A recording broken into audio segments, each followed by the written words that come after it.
พัฒนาอย่างต่อเนื่องคือกันตัวนี้บ่ว่าจะเป็นรถบดหรือว่ารถเกียร์นี่เนาะโอ้โอ้เส้นทางเส้นนี้ก็คืบหน้าไปหลายเด้พี่น้องเอ้ยบ้านปากซาบป้ายจนบ่เห็นตัวหนังสือละปัดโทคลองระบายน้ำมาฮอดที่แล้วแสดงว่าคืบหน้าไปหลายได้นี่พี่น้องเอ้ยเอาคลิปวิดีโอนี้กับป่าวิธีเดียนลาวพี่น้องเอ้ยติดตามอัปเดตและเส้นทางอีกเส้นทางหนึ่งเด็กป้ายโครงการเพิ่นนะตัวเก่าตัวเดิมมันแหละให้สำเร็จภายในเดือน2เดือนกุมภาพันธ์ปี2028พุ่นได้โครงการเพิ่นนี่เพิ่นก็เริ่มมาตั้งแต่เดือนตุลาแล้วเนาะเดือนตุลาปี2025ป้าโทคืบหน้าไปหลายพี่น้องเอ้ยมาถึงจุดนี้แล้วจุดนี้ก็คือจุดสิ้นสุดของโครงการเพิ่นได้พี่น้องคลิปวิดีโอก่อนที่ข้าพเจ้าลงไปหันยังบ่ทันมาฮอดที่ยังอีกหลายยังอยู่ยานกลางพุ่นนะแต่ว่ามาฮอดปัจจุบันนี้ป้าโทเอาช่วงต้นเดือนมีนาปี2026พี่น้องเอ้ยติดตามได้อัปเดตอีกเส้นทางหนึ่งอยู่เขตบ้านปากซาบใหม่จากบ้านปากซาบไปหาลัก14 13สายใต้เนาะสำหรับเส้นทางเส้นนี้อีกทีหนึ่งเป็นความคืบหน้าของเพื่อนว่าจะไปจักเปอร์เซ็นต์อีราคาจักเปอร์เซ็นต์พี่น้องเลยคลองระบายน้ำเรียบร้อยดิตลาดปากซาบใหม่นะโตปักใหญ่เลยเอาทำเอาเรื่องหนทางพี่น้องเลยจุดนี้ก็คือจุดตลาดบ้านปากซาบใหม่นั่นเองเนาะอยู่ในเขตชุมชนของบ้านปากซาบพี่น้องเลยเรียบร้อยนายสร้างกำลังแกะแบบปาดโทร5 โมงปลายเราแสดงว่ามีการเฮ็ดลงเวลาไปน้ำมั่งเพราะว่าตอนแรงอากาศดีเด้มันบ่ฮ้อน นายสร้างอาจจะเฮ็ดเลยไปแบบนี้นะ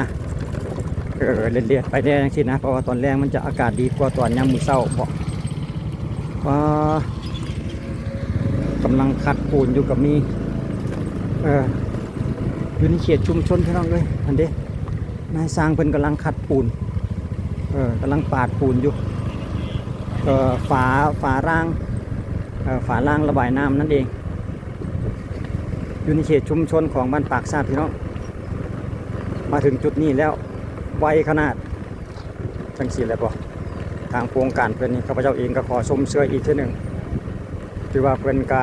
เอาใจใส่ทีมงานของเพิ่นได้อย่างรวดเร็วว่องไวแม้ขนาดมืดเวลาเรียกแล้วเพิ่นก็ยังเฮ็ดอยู่อันนี้สงสัยเพิ่นกำลังเข้าแบบตีแบบแสดงว่าเพิ่นกำลังเล็งเรียบคือกันนะพี่น้องเพิ่นเล็งเรียบเพื่อที่จะเท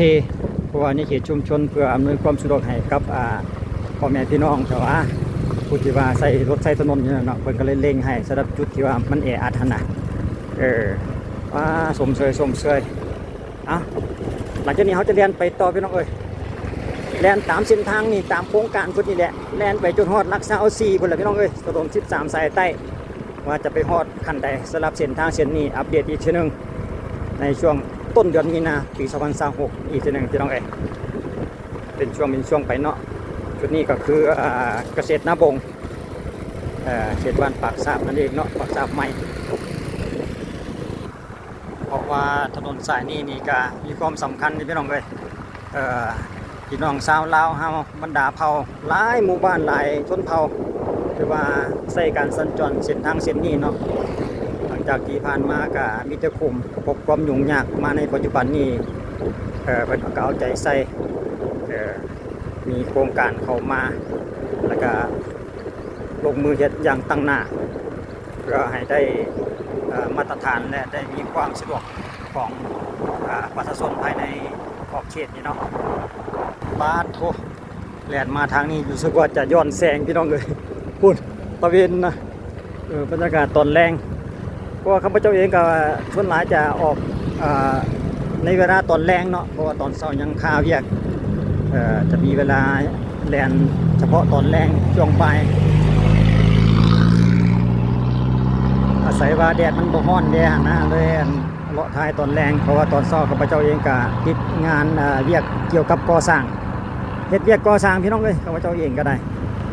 อาชีพหลักๆก็เกี่ยวกับก่อสร้าง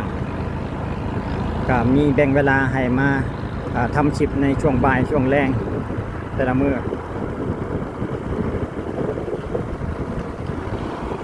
บ่แน่ใจว่าชัดเจนบ่พี่น้องเอ้ยอยากสู่แสงแต่ว่าตั้งแต่เรียนออกจากบ้านปากซามมานี่จะเป็นลักษณะนี้ทั้งหมดเลยเด้อพี่น้องเอ้ยสังเกตเห็นจะมีคลองระบายน้ำสำเร็จเรียบร้อยหมดทั้งสองฝากข้างสำหรับจุดนี้เนาะที่ว่าจุดเขตบ้านปากซามเดี๋ยวเราจะเรียนไปเรื่อยๆแต่ละบ้านลองเบิ่งว่ามีจุดใดเฮ็ดอันใดไปได้แล้วเนาะในช่วงในปัจจุบันนี้เนาะออกจากบ้านปากซามมาแล้วพี่น้องเอ้ยโยมไปเห็นบ่คุณยาวเหยียดเลยเป็นแถวสวยงามเลยคลองระบายน้ำก็ได้ ยังเหลือแต่ลอกอัดหน้าทางแล้วก็เทได้เท่านั้นได้อีกได้ที่ว่าคืบหน้าไปหลายกับว่า 90% ก็ว่าได้แล้วเด้เกี่ยวกับคลองระบายน้ำนี่นะเยี่ยมเลยแต่ว่าเพิ่นยังมีเวลาอีกหลายเดือนพี่น้องปี2028พุ่นน่ะตามที่ว่าเพิ่นสัญญากันเนาะให้สำเร็จเนาะพอปีนี้ก็ยัง2026อยู่เด้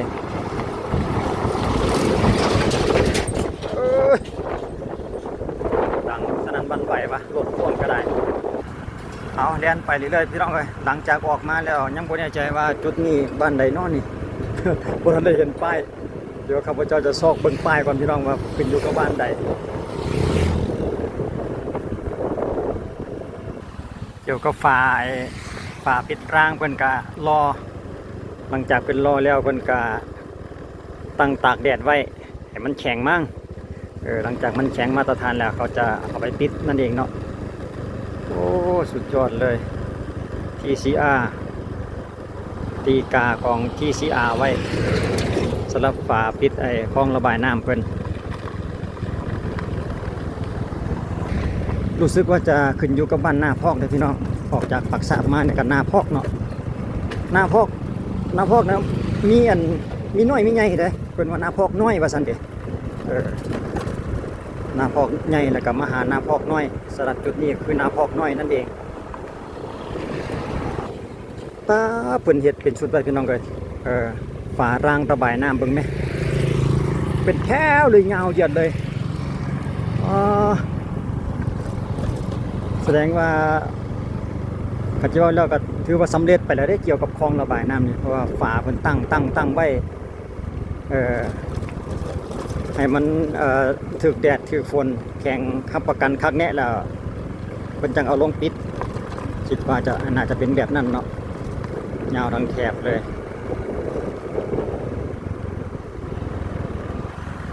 สำหรับเส้นทางเส้นนี้ก็คือเก่าเลยพี่น้องถ้าว่าจำบ่ผิดก็ระยะทางเพิ่นอยู่ประมาณ9 กิโลเมตรปลายเนาะ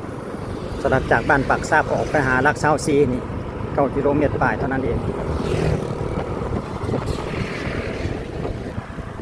ออกจากบ้านนาพอกมารู้สึกว่าจะยังเหลือคลองระบายน้ำอยู่ได้นี่พี่น้องเลยจุดนี้มันมีเฉพาะฝั่งหนึ่งเนาะฝั่งเดียวอีกฝั่งหนึ่งก็ยังเพราะว่าคิดว่าเพิ่นน่าจะเอาดินมาขยายหน้าทางแบบนี้เนาะเพราะว่ารู้สึกว่ามันจะแคบเกินไปสำหรับจุดนี้เพิ่นกำลังคิดว่าน่าจะเตรียมที่จะเอาดินมาขยายหน้าทางเพิ่มอีกสำหรับจุดนี้เนาะถึงจะเฮ็ดคลองระบายน้ำได้ไอ้จ้าลาบเรียบหรือวะป้าอัดเรียบร้อยพี่น้องเอ้ยเรียบกิ๊บเลยบาทนี่ถึงจุดนี้นี่แต่บ่แน่ใจเขตบ้านใดเนาะนี่เนาะโอ้ลืมถามเพิ่นเมื่อกี้นี้เนาะกำลังเข้าจุดนี้นี่เห็นทันตาเลยเห็นทันทีทันใดรถเกตพี่น้องสุดยอดหลายถือว่าเพิ่นก็ยังพัฒนาอย่างต่อเนื่องคือกันตัวนี้บ่ว่าจะเป็นรถบดหรือว่ารถเกตนี่เนาะ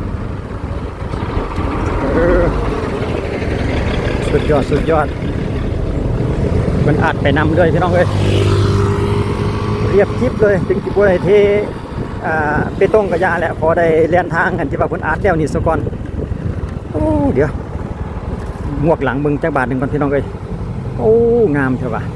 เรียบคลิปเลยแสดงว่าเพิ่นก็ยังเล็งลงมืออย่างตั้งหนาคือกันเด้นี่เกี่ยวกับรถเกตนี่เนาะ กี่ยวกับโครงการเพื่อนนี่นะสำหรับทางเส้นนี้นี่เนาะสุดยอดหลายสมเชยพี่น้องเอ้ยใกล้จะได้เล่นอย่างสะดวกสบายแล้วอีกเส้นทางหนึ่งพี่น้องเอ้ยทางเส้นนี้ก็เล่นออกไปหาหลัก24ออกไปหาเส้นทาง13สายใต้หันละวะคิดว่าเพิ่นอัดลักษณะนี้คิดว่าน่าจะอัดจนไปฮอดอันทางแบ่งอันหลัก24เพิ่นบ้างเดี๋ยวจะเล่นนำไปอีกเพิ่นก่อนว่าเพิ่นอัดลักษณะนี้นี่ไปฮอดจุดใดแล้วเนาะเพิ่นอัดมาแต่พุ่นบ่หั่นน่ะมาถึงจุดนี้นี่บ่หั่นน่ะว่ากำลังฮอดจุดนี้บ้างบ่ทันได้เห็นป้ายบ้านบ่แน่ใจว่าจุดนี้คือบ้านใดขอเบิ่งป้ายเพิ่นก่อนจะไผ่ล้อมนี่เองเจอแล้วพี่น้องเอ้ยดีบ้านไผ่ล้อมหอม17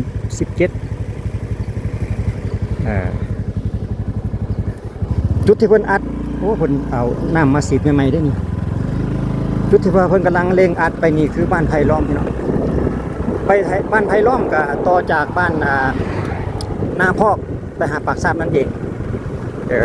แล้วก็จากบ้านไผ่ล้อมนี่จะไปหาบ้านใดอยู่ทางด้านหน้าเฮาเดี๋ยวนำไปเบิ่งอีกทีหนึงเพิ่นอัดลักษณะนี้ทั้งหมดบ่หั่นน่ะเสียวหลังด้วย โอ้รถพ่วงเว้ยรถบรรทุกใหญ่เว้ยเพิ่นอัดทางให้เรียบอยู่ทางแล่นแล้วเนาะผ่านทางลาดยางนั่นแหละ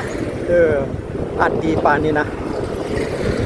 ห้อยเพิ่นสีดน้ำพรมน้ำไปพอดีสุ่มๆนี่โอ้บอนเพิ่นเอาส่วนผสมของเพิ่นน่ะมาแล้วจอดเบิ่งก่อนดิจะมีหินมีทรายมีอะไรแดบุคลุกเข้ากันผสมกันแล้วก็ไปใหญ่ใส่ทางก็เพิ่นก็สิอัดไปเรื่อยๆแล้วว่าจนฮอดบ้านปากซาบพุ่นล่ะพี่น้องเอ้ยคิดว่าแต่ว่าเพิ่นกำลังเอามาสังเกตเห็นกำลังอัดฮอดจุดนี้เนาะถึงบ้านไผ่ล้อมนี่เองเนาะเดี๋ยวเราจะไปเบิ่งก่อนจุดที่ว่าเริ่มต้นเพิ่นเริ่มอัดมาสำเร็จทั้งหมดแล้วบ่ก็คิดว่าบ่น่าจะโดนคือกันพี่น้องเอ้ยสลับเส้นทางเส้นนี้นี่เนาะบางเทื่อภายในปี2026นี่อาจจะได้เรียนแน่นอนแหละก็คือเก่าแหละอาจจะบ่จะได้เรียนบ่เส้นใดก็เส้นหนึงแล้วเล่นใดก็เล่นหนึงแล้วไป สะดวกสบายแล้วเส้นทางเส้นนี้ก็โอ้บ่ธรรมดาพี่น้องเอ้ยคนรถสัญจรหลายบ่ซั่นออกไป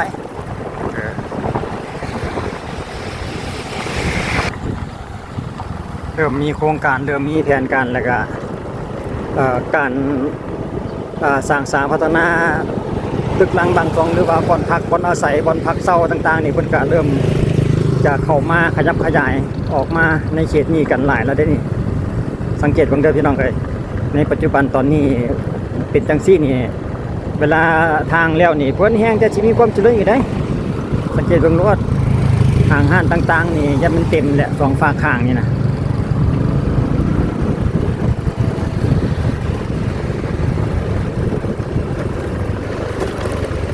ยังอยู่ในเขตบ้านไผ่ล้อมอยู่พี่น้องเอ้ยโอ้อันนี้โรงงานอะไรเนาะพนักงานเพิ่นพากลับบ้านเด้อนี่โอ้เดี๋ยวไปไกลเป็นโรงงานที่ว่าอัดเกี่ยวกับกระป๋องโรงงานอัดอะไรนึงนี่นะอัดเป็นอัดตุกน้ำบ่กระป๋องเบียร์เป็นเล็กเป็นโลอย่างแบบนี้มาเห็นเพิ่นอัดเป็นแพ็คไว้อยู่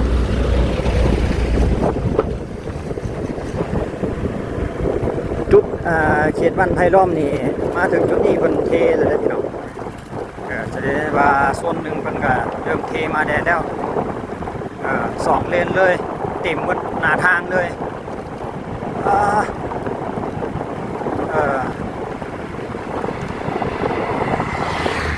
บ้านไผ่ล้อมนี่ก็รู้สึกว่าก็จะสุดกว่าตัวนี้นะเพราะว่าทางด้านหน้าเฮารู้สึกว่าจะเห็นรถแล่นแล้วเนาะอาจจะเป็นทางเขตหลัก24แล้วเนาะมีบ้านไผ่ล้อมเรียบร้อยแล้วสิ้นสุดโครงการอยู่ที่ทางแบ่งหลัก24พี่น้องอยู่ที่ทางแบ่งหลัก24 13สายใต้สำหรับจุดนี้เนาะ